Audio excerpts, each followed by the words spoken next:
So I've done stories for the past couple of days, and I ended up stumbling across this subject that I kind of wanted to talk about, since I guess this is technically a commentary channel.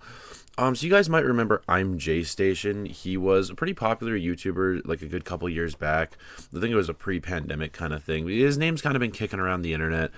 He was really big in like the 3 a.m. YouTuber kind of scene, you know, with like the don't call X popular animated character at 3 a.m. They came to my house, and like just shit like that, you know, like the 3 a.m. challenges that the kids like the scary content. I don't really know if it's as much still around, because like when that stuff was big on YouTube, I was like younger and I kind of like enjoyed that sort of stuff, and I was like in that circle. I'm not so much anymore, so I'm not really sure if it's still around.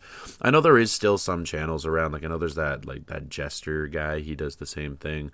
There's people who do it. Anyways, JStation got pretty big and then was in a lot of controversy because he was already kind of like a controversial figure, because he had so many videos of like, you know, like summoning and speaking to dead celebrities. Like I know like XXXTentacion and Juice World were amongst them, like people he'd talk to on a Ouija board or try and summon them or whatnot.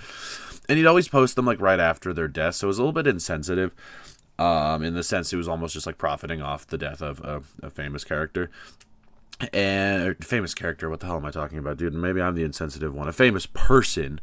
Jesus, just kill me. Anyways, so he was a little bit controversial for that.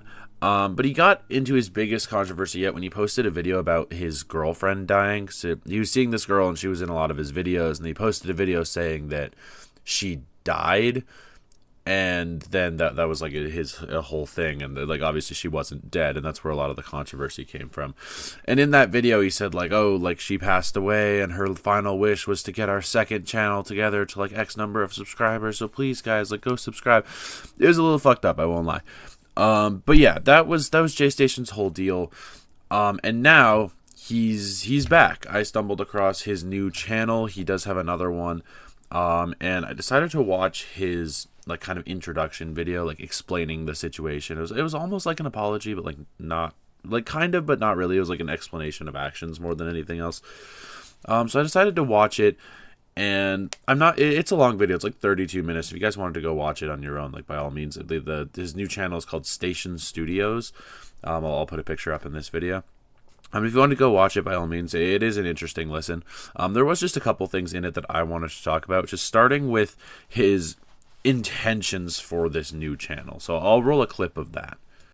What I viewed myself is as a producer, but my ultimate goal was to always reinvest, make shows on YouTube. And that's maybe what I want to do in the future. I'm not saying I want to come back to YouTube right now and try to make ghost videos. I'm not doing anything like I've done before. Like I said, I just spent the last 4 or 5 years completely banned from YouTube, and I've moved on.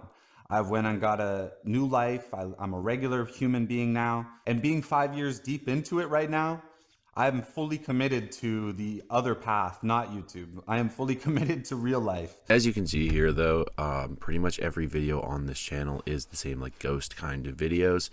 What I will say is I know that JStation before this new channel did a lot of, like, contacting, like, dead celebrity or, like, a lot of shit that was kind of, like, controversial. None of this looks particularly controversial. It looks like he's headed more in the right direction. However, he did kind of, like, immediately go into, like, the ghost and scary kind of it, which, like, fair enough. Like, that's his audience. But that is like what he's making, and like down to like 11 hours ago is like the most recent upload. So that is still what he's doing.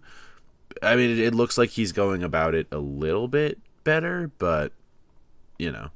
But yeah, I mean, to his credit, that is kind of the name of the YouTube game. I mean, Lord only knows I'm experiencing that currently. When you start making YouTube videos, you kind of just put what you, like, you start trying to make something, and then you do something that works, and then you try and go that direction. You stick with what works, because that's how you play the game.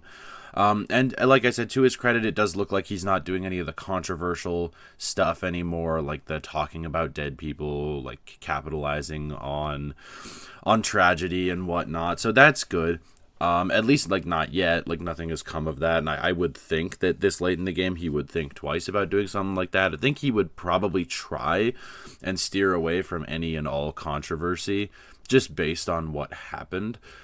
But that said, he has already kind of said, like, oh, I'm not doing ghost videos or anything anymore. And then that's exactly what he's doing. I mean, I personally don't think that's, like, the biggest problem in the world. Like, that's the audience that he has, the people that would be coming back to his channel if he did make a comeback to YouTube, which he seemingly has. That's kind of the stuff they're going for. Like, I don't think the people who were wanting a JStation comeback would kind of come back for, like, oh, JStation is, like, fucking Leafy is here now or whatever. Or JStation plays video games. Like, they're going back for the same thing. It would be like, I don't know, I don't really have, like, another good example off the top of my head, but it would be like if just, like, another channel just kind of, like, that came back after being dead, like, rebranded itself into something entirely different. Like, you kind of lose a bit of your audience, you know, you alienate them. So I do understand it from that perspective. Anyways, like I said, there's not a ton I want to touch on in this video, but there was one more thing where he addresses the controversy about the fake death of his girlfriend. So I will roll that clip quickly. Say, I'm gonna fake death and make controversy like this. This is not my intention. This was not my intention to do. This would have all made sense because we did film the next video using the Ouija board, talking to her. But this controversy of faking my girlfriend's death was very big, and it had real life consequences. People were harassing my, at the time, girlfriends, family, businesses, you know, and eventually this caused us to break up. And I mean, I can appreciate him, like, taking the time trying to explain his actions, but I really don't think this is a good defense at all. It's just going in and being like, yeah, guys, like, I know I faked my girlfriend's death, but, like, it would have made a lot more sense, and there wouldn't have been this controversy if you just, like, let it happen, and we did the more videos, and it was just, like, you know, the series for the views. Like, I get it, but I feel like that only works if the video is much more, like, blatantly satirical, you know, like, if people are, like, hyper aware of the fact, because he does mention that, too. He's like, these are all skits, like, they're all not real, obviously, like, the whole 3 a.m. and ghost hunting, it's not real, it's for entertainment. So obviously, like, she didn't actually die, but it's just the way that the video was made. I don't, like, I might go find a clip from the way that video made. You know what? I will, actually. I'll go find that clip and I'll put it in here. What's up, guys?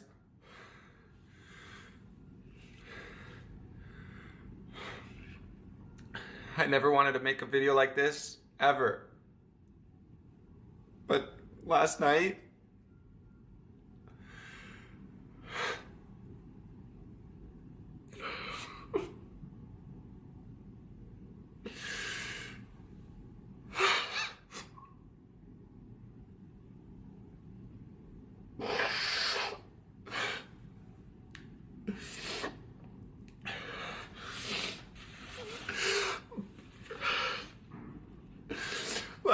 we lost Alexia.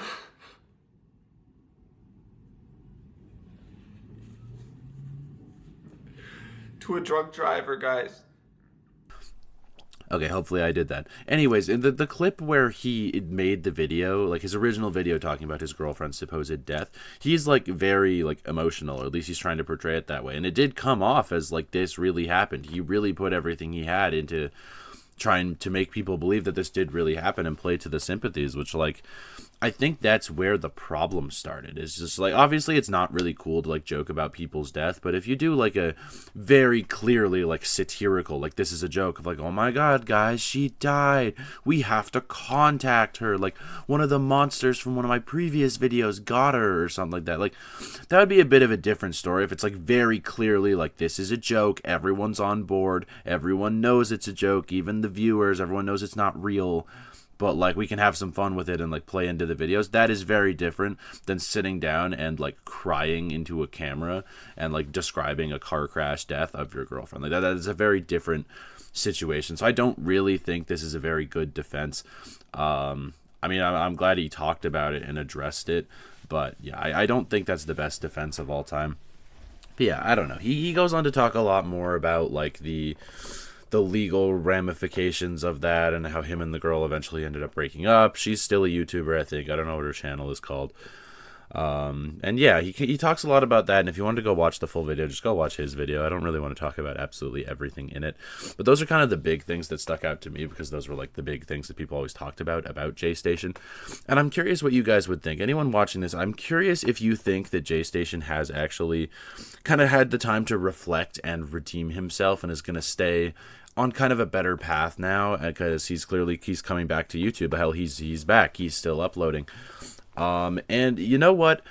As much as I want to say, like, keep JStation off the platform forever for what he did, part of me agrees, because what he did was, like, really shitty, and I know there was all the allegations of him, like, kind of, like, abusing the girlfriend, and I don't know if that's true. He does touch on that in his video, and he does say it wasn't true, and he wasn't able to talk about it because, like, COVID and whatnot, and I don't know. And obviously, if that is the kind of person that JStation is, then obviously I don't support that kind of person at all, and I wouldn't want him on the platform either.